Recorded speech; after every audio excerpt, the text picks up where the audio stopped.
Praise the Lord, जय मसीह की। आइए आज मेरे साथ जानेंगे कुछ ऐसी स्त्री, कुछ ऐसी महिला के बारे जिन्होंने अपने जीवन में कभी हार नहीं मानी। द बुक ऑफ जजेस चैप्टर 4 वर्स 1 to 23 को जब हम पढ़ते हैं तो हमें वहाँ देबोरा के स्टोरी के बारे हमें पढ़ने को मिलती है। देबोरा जो थी, she was the first female जज in the Bible. She was a prophet और वो लैपिडोट की वाइफ भी थी, साथ ही साथ एक माँ भी थी। उस समय इसराइल में 20 इयर्स तक कोई ऐसा जज नहीं थे जिनको इसराइल को लीड करने वाले नहीं थे। तो उस समय जुबिन किंग, जो कनान के किंग थे, वो रूल ओवर कर रहे थे और वो इसराइल के लोगों को सताया जा रहा था, उनके ऊपर जुल्म कर रहे थे। तो उस समय इसराइल के लोग ने पछतावा किया और बहुत रो के परमेश्वर को प्रार्थना किया मददगार के लिए। और उस समय परमेश्वर ने एक ऐसी स्त्री को देखा, उनका साहस को देखा, उनका प्रार्थना को सुना।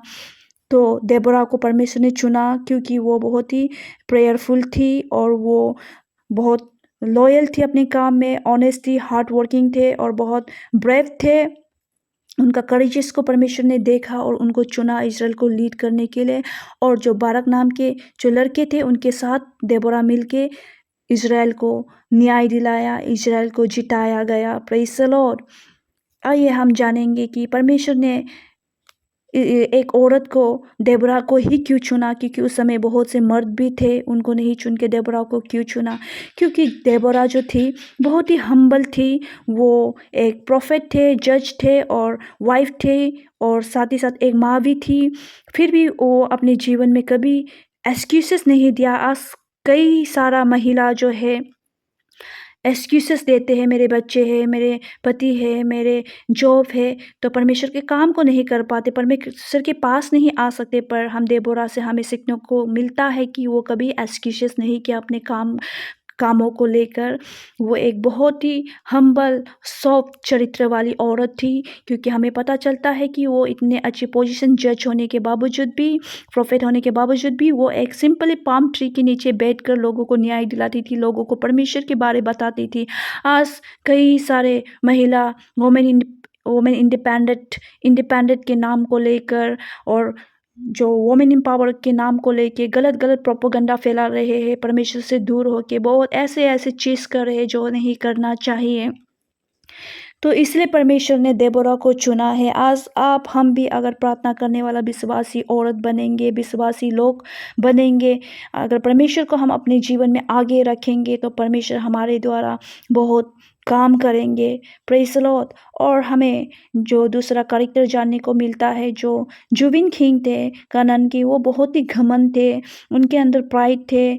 उनका जो 900 लोहे की रथ को लेके वो बहुत घमंड था। वो सोचते थे कि मेरे पास बहुत बड़ा हथियार है जिनसे मैं इज़राइल के लोगों को मार गिराऊँगी और देबोरा के ऊपर अटैक करेंगे, उनके लोगों को मार गिराएँगे। पर ऐसा नहीं हो पाया क्योंकि उनको पता नहीं था कि जिनका पास परमेश्वर है, जो प्रार्थना करने वाली औरत है, जो प्रार्थना करने वाले विश्वासी लोग होते हैं, उनको दुनिया का कोई भी ताकत उनको गिरा नहीं सकता, हरा नहीं सकता, क्योंकि उनका प्रार्थना जो है परमेश्वर जी उनका सबसे बड़ा हथियार होते हैं। Praise the Lord.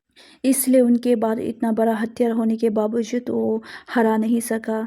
इससे हमें ये सीखने को मिलता है कि हमें कभी घबराना नहीं चाहिए अपनी परिस्थिति को लेके, अपने सिचुएशन को लेके, अपनी प्रॉब्लम्स, ऑब्स्टिकल को लेके हमें घबराना नहीं चाहिए। क्योंकि अगर आप प्रार्थना विश्वास करने वाली औरत है, विश्वास करने वाले लोग हैं, तो परमेश्वर आपको ज़रूर मदद करेंगे। प्रेज़। और हमें यहाँ जो तीसरा कैरेक्टर है हमें जानने को मिलता है, लैपिडोत जो थे, देबोरा की पति थे। उसने भी अपने पत्नी को सपोर्ट किया और उसने आज्ञा दिया, अलाउ किया एक यंग बॉय बाराक के साथ जाके जंग लड़ने के लिए, युद्ध लड़ने के लिए।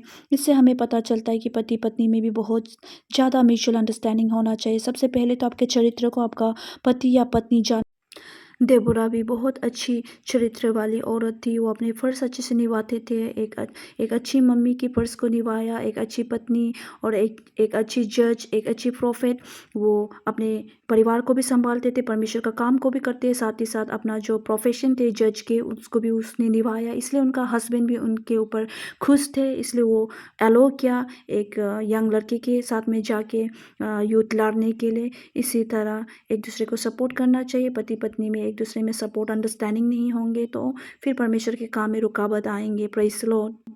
आप हम भी अगर देबोरा की जैसे हम अच्छे औरत बनेंगे, प्रार्थना करने वाला, परमेश्वर को आगे रखने वाली, तो परमेश्वर हमें भी देबोरा की जैसा परमेश्वर यूज़ करेंगे। Praise the Lord. परमेश्वर आपके द्वारा आपके परिवार को बदलेंगे, आपके द्वारा आपका रिलेशनशिप को परमेश्वर अच्छे करेंगे, आपके द्वारा आपकी सोसाइटी को बदलेंगे। इसीलिए एक्सक्यूज़ेस ना डालें कि मेरे पति है, मेरे घर है, मेरे काम है, मेरे जॉब है, ऐसा एक्सक्यूज़ेस मत डालिए। आप जहाँ हो सके, आप जितना हो सके परमेश्वर को आगे रखिए, परमेश्वर का काम को करिए और be the channel of the blessing for other, be a blessing for your family, be a blessing for your husband, be a blessing for your wife, be a blessing for your children, be a blessing for your society. Praise the Lord.